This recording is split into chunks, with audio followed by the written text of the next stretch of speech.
তুমি যখন দণ্ডবাদ করবে তাদের অধিকার আছে দণ্ডবাদ করা।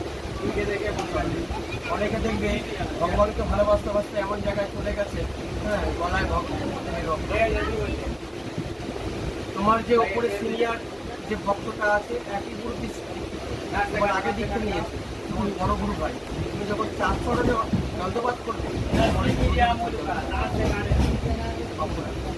এলেন মালা পড়তে হয়, ভক্তি আনতে হবে, অন্তরে ভক্তি আনতে হবে।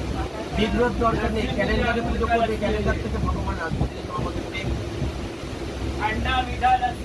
বিগ্রহ লাগে না। বিগ্রহ আনা মানে তোমার নিষ্কাম হতে হবে, নাহলে বিগ্রহ ব্যবহার করা যাবে। আমি অনেকে 3 তলা বাড়ি বানাচ্ছি, ঠাকুর ঘরটা ভালো মজা করা বানিয়েছে। ঠাকুর ঘরে ভালো ভালো ঠাকুর নামিয়ে আসলে বাড়িটা আর চব্বিশ টাকা পারে। তাই ভালো ভালো রাধা কৃষ্ণ পেতলের কিংবা মুক্তি ভালো মুক্তি নিয়ে এসছে, অথচ বাড়ির মধ্যে ডেলি মাছ মাংস হচ্ছে, খাওয়া দাওয়া হচ্ছে।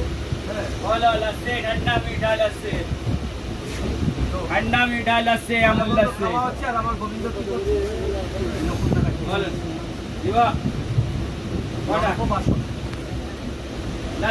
বিগ্রহ আনার আগে মনের মধ্যে ভাব আনা উচিত যে আমি তো বিগ্রহ মানে সেবা দেওয়ার অধিকার নয়।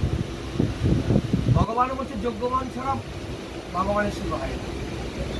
তো আমার যোগ্যমান, আমার যোগ্যটা করি এখানে।